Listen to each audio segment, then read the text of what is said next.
Hello everybody, my name is Cliff. For today we're going to be talking about history's most deadly colors. Well, probably all of you guys know what is pigment, right? Pigment is just as if like a powder of color that's usually used to color up things in our lives.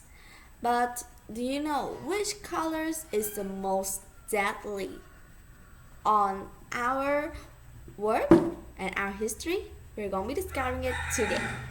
Well, let's look at our first one. Let's just discover a little bit about the very first discovery. Well, in 1898, Mary and Pierre Curie discovered radium. And claimed to have a restorative property, radium was added to toothpaste, to medicine, to water, and even food. It is a glowing and luminous green. It was also used in beauty products and jewelry. But it wasn't until the mid-20th century that we realized the radium harmful effect as a radioactive element outweighed its visual benefit. Unfortunately, at that time, radium isn't only the pigment that historically seemed harmless or useful but turned out to be deadly. That limited distinction includes a trio of colors and pigment that we've long used to decorate ourselves and the things we make. White, green, and orange, which are the three kinds of color we'll be talking about for today. Well, our stories begin with lead white. Well, as far as the 4th century BCE, the ancient Greek treated lead to make the brilliant white pigment we know today. Well, what's the problem? In human, lead is directly absorbed into the body and distributed to the blood, soft tissues, and mineralized tissues. Once in the nervous system, lead mimics and disturbs the normal function of calcium, causing damaging ranging from learning disabilities to high blood pressure. Well, lead white is super dangerous, yet the practice of using this toxic pigment continued across time and culture.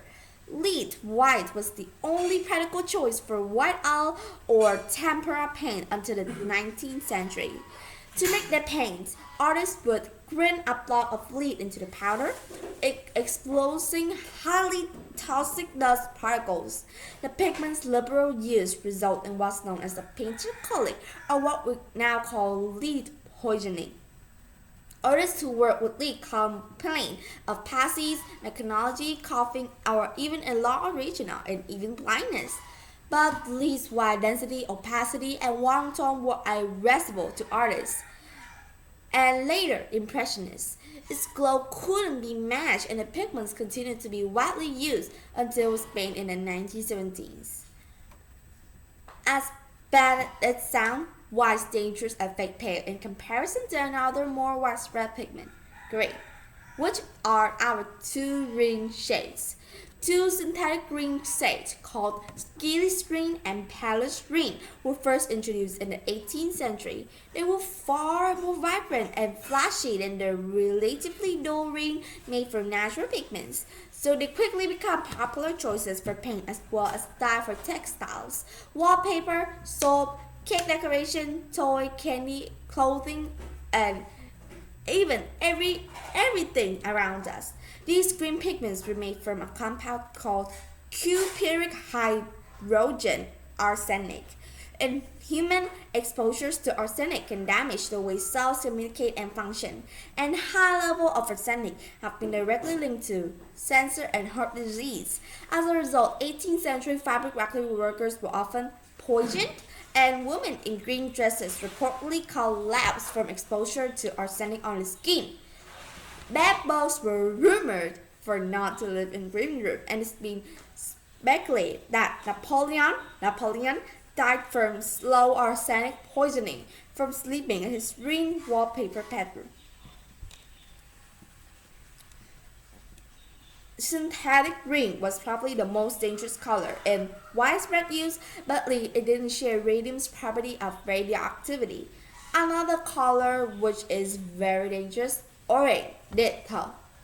Well, before World War II, it was common for a lot of manufacturers of ceramic dinnerware to use uranium oxide in colored gas. The compound produced brilliant red and orange, which were appealing attributes, if not for the radiation they emitted. Of course, radiation was something we were unaware of until the late 18th, let alone the associated cancer risk we discovered much more later. During World War II, the US government confiscated all uranium for use in bomb development.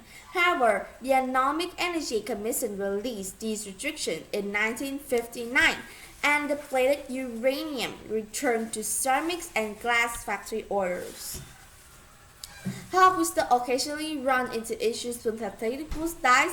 Our scientists understand as help us prune hazardous colors out of life, which is a very lucky thing. Wait, I'm sorry. Let me bring it back. Well, as soon as we know about the way on how to fix this problem, we have removed all of these kind of pigment away from our life. And green shades, these green shade you can see is so deadly that it's used to make us a insect protector, and it's just very dangerous. And that orange shade was even used in bombs by the US to kill thousands, millions of people worldwide. And so you can see that everything appealing is not just so great, and the grass is not so green on the other side. But such so you know, these kind of history most deadly colors are already being banned. If you ever see anybody using this, try to warn them before it's too late. Goodbye, see you next time.